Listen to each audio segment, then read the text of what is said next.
So, in closing, nobody can help you. Nobody love you.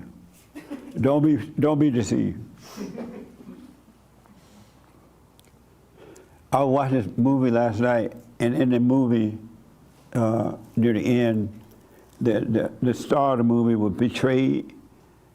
He and his son were running for mayor of the city, and I forgot what happened.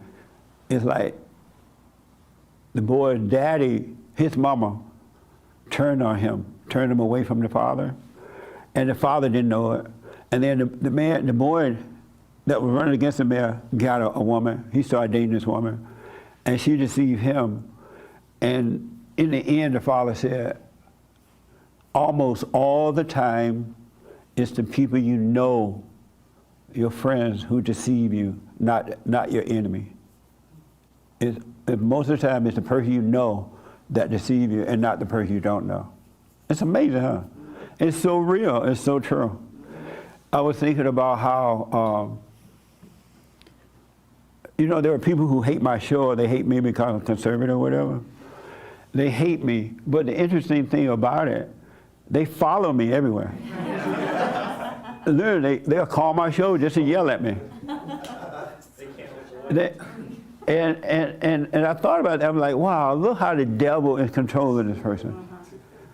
They hate me, but yet they follow me, yet they call me to say they hate me. And that's possession of the mind. The devil got their mind.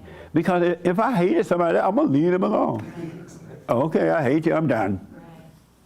But the hater will follow me. And I don't even know they'll follow me until I hear about it sometimes. And they'll change it. I saw a movie like that some movie. It was with that guy you were telling me about, the smart white guy. No, Sean. Who were we talking about? Who we were talking about? Oh, Shakespeare? Shakespeare. It was one of his movies. It was a movie like Shakespeare movie, right? And one guy was jealous of the other guy. And the other guy was just living his life. And this jealous guy followed him all through life, trying to hurt him. And then in the end of the movie, they met up some kind of way.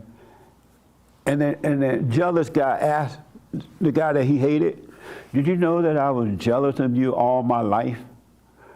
He's like, "No, I didn't know that." He's like, "You didn't know it?" He's like, "No, I was just living my life." While the jealous guy is suffering, trying to hurt the person that he hates. The other guy just was living his life. He didn't give room to the devil. Isn't that amazing? And so the people that hate me, they be calling me and following me, not knowing they're possessed too. And the devil got them doing that. Ain't that something? Amazing. Yes, Nick? No, just to what you're saying, they watch every minute too, because they'll call and they'll comment on something that happened at this certain time. It's like you were watching like every episode, every minute. Right. And then the devil got them. Some people call and hang up the phone. They'll just call me, hang it up, and the devil tell you, "You're doing a great job. You are so happy," and they don't know they're possessed. So listen, it ain't out there; it's in here. Hell is in here. Heaven is in here. You can live in heaven, or you can stay in hell. And I want you to encourage you to watch all these different identities you have. Anything that you hold on to, that's your identity. You hold on to emotions, that's your identity. You hold on to fear, that's your identity.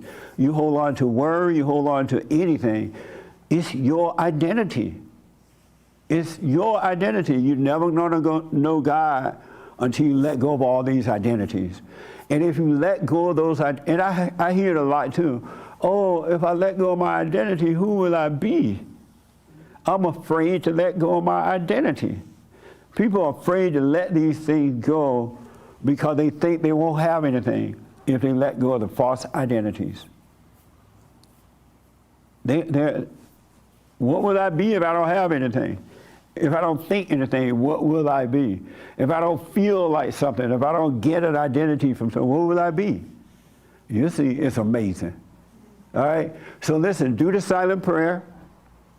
Watch every thought. Just watch the thoughts. Don't look to the left. Don't look to the right. Don't look either way. Just live. Do the silent prayer. Forgive. You got to forgive so you can enter in.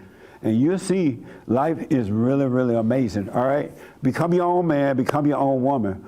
And I want you to watch all ideas to see what kind of feeling you get from it so that you can let it pass and ideas will not become your identity, all right?